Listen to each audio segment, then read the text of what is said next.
Hello, readers and writers. I am Professor Grandpa Tonio, the book guy and the writing guy. Welcome to the Folklore Treasury, where very old stories, you could say ancient stories, called folk and fairy tales, never grow old because they are told and read and remembered over and over and over again from one storyteller to another to another. Today, I'm excited about sharing a story with you from Folktales. Here it is, Folktales from Greece, a Treasury of Delights, a collection of stories that I wrote with Soula Mitakidou, my very good friend, and with the illustrations by Georgios Katsagelos and drawings in this wonderful book by Anastasia Valavanidou. And the story that I'm going to read to you is called The Crab. And as I read to you, please think about what the crab wants more than anything in the world, and also about the princess. There is a princess. And what does she want more than anything in the world? And what is it that's preventing them from satisfying their desires? There are lots of blocks to what they want. Will they survive? Will they ever receive what they hope to find? So, the crab. One time and a time, there lived a king and a queen. A priest and his wife were their neighbors. The king and the priest were such good friends that they agreed that when they had children, their children should marry each other. To this, the queen and the priest's wife also agreed. This is what they wished, but this is what happened. The queen gave birth to a girl whose beauty surpassed the sun and its brightness. And the priest's wife gave birth to a crab. The princess grew up surrounded by gold and silk and became more beautiful by the day. Meanwhile, the priest's crab also grew, but in his basket. When the princess came of age, the king forgot his promise to the priest and decided to marry his daughter to a prince. As soon as the crab heard this, he called his mother and said, "Please go to the queen and tell her to keep her promise to give me the princess." So the priest's wife went to the queen. "My queen," she said, "our children have grown, and we must marry them. My son, the crab, asks you to be true to your promise." The king was there too and heard the priest's wife. Desperate to find a way to break the promise, the king turned to the priest's wife and said, "I have one task for your son. If he can remove the mountain that stands before my palace and blocks the sun, if he can do that one thing, then I will give him my daughter." "Yes, yes, my king," the priest's wife said and went to tell the crab. "Move a mountain?" the crab said when he heard what the king had asked. And from that moment on, he refused to eat, speak, or move. But then suddenly, in the middle of the night, thousands of ogres, little monsters, appeared out of nowhere to the crab's rescue and trampled the mountain flat.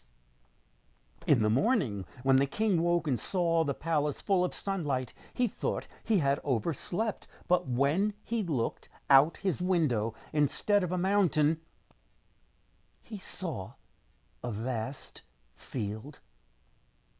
Bound by his promise, he had no choice but to marry his daughter to the crab. On the wedding day, the king sent a carriage and a gold basket to the bridegroom's house. And the priest and his wife put the crab in the gold basket, and off they went to the palace. At the wedding, the queen could not stop crying. How could it be that her daughter, a beautiful princess, was marrying a crab instead of a prince? That night, when the bride and the crab were alone, out of the shell came a young man surpassing in beauty. In beauty, every prince in the world. The young man asked his wife to keep his secret for 3 weeks.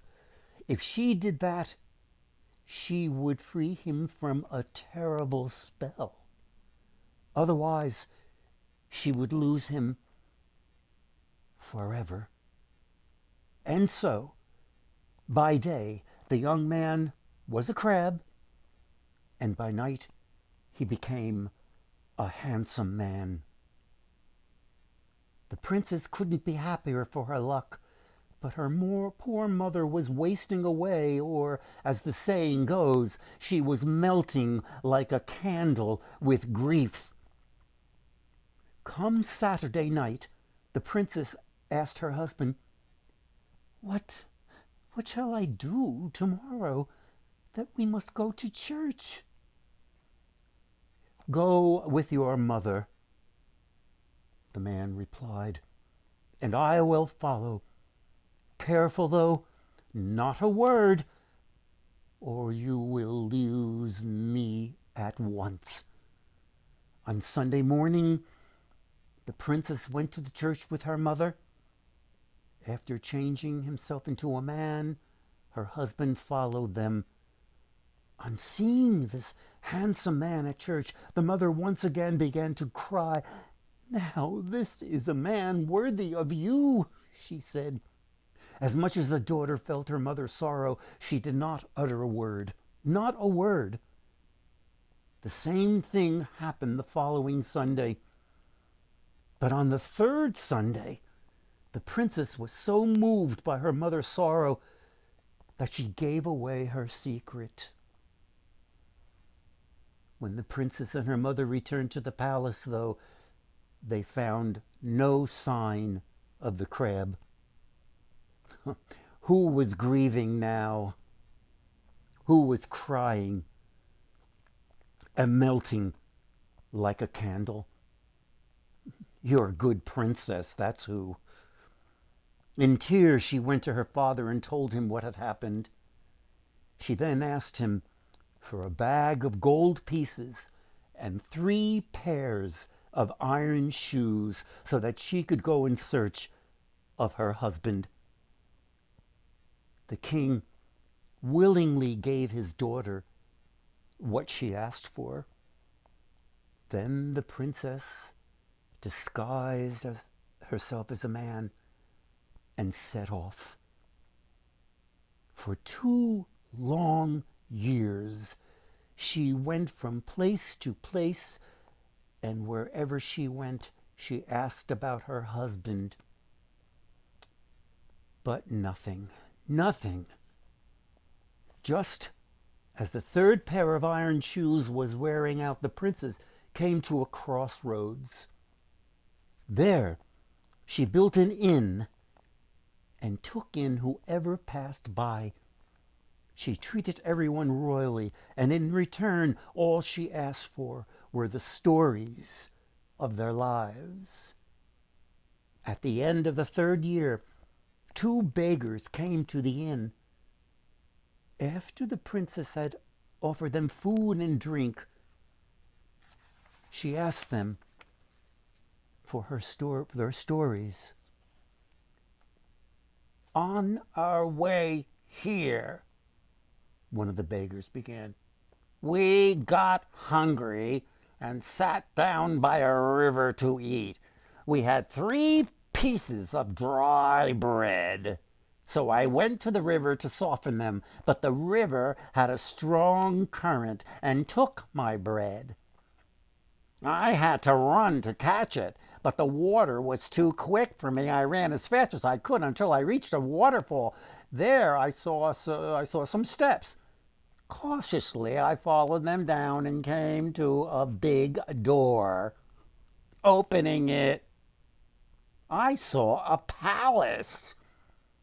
When I entered the palace, I found a bakery with many loaves of warm bread on the shelves. I tried to reach for a loaf, but the baker's shovel got up and slapped my hand. Wait until the masters have eaten first, the shovel yelled. Further on, I saw a cauldron full of food. I reached for the ladle, and at once the ladle jumped up, slapped my hand, and yelled, "Wait until the masters have eaten first!" Suddenly, I heard the flapping of wings. I hid, and in a minute 3 doves entered the room, fell into a clear pool, and turned into 3 young men as though made by angels. They sat at the table to eat, and the food carried itself to them. Then one of the men lifted his glass to drink. "To the health of the beauty who could not keep a secret," he said. "Cry, doors, cry, windows." At that, the doors and windows cried with him. The second young man did the same, and so did the third. After that, the 3 young men turned into doves and flew away. Then I took a plate, filled it with food, took 2 loaves of bread, and went out. There I found my companion crying because it had taken me so long to return. We sat together and ate, and then came here to sleep. "That place," the princess asked the man, "can you find it again and take me there?" The man agreed, and the next day he took the princess to the palace. As the princess passed the bakery, it spoke to her. "Welcome, my lady," it said. As she passed the cauldron, it also spoke to her. "Welcome, my lady," it said. Then she heard the flapping of wings, and the door urged her. "Hide! Hide behind, my lady! Hide behind me, my lady!" The princess hid behind the door. In a while, the 3 doves appeared, plunged into the clear pool, and became beautiful young men. The princess recognized her husband, but did not speak. When the time came for them to drink, the first prince said, "To the health of the beauty who could not keep a secret, cry, doors, cry, windows." At once the doors and windows cried with him. The same thing happened with the second man. When the third man's time came, he asked the doors and windows to cry with him, but instead of crying, they laughed. "Cry!" he commanded, but they only continued to laugh. Furious, he approached the doors and windows, ready to break them. And what did he see?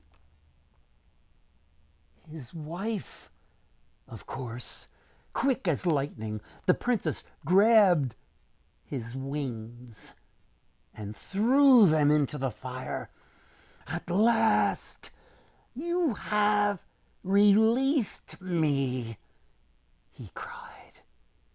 Together they left and went to the king's palace. Imagine the queen's and the king's happiness. Imagine the joy of the priest and his wife.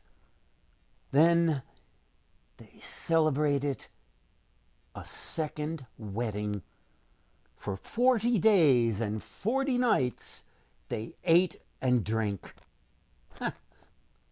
Neither was I there. Nor should you believe this. The crab. Remember, I asked you to think about what they both wanted so desperately, and then how did they ever get it? Well, keep thinking about that, and I'll be back soon with other stories from Folktales for Greece, a Treasury of Delights by Anthony Manna, 'tis I, and Soula Mitakidou. Goodbye. See you soon.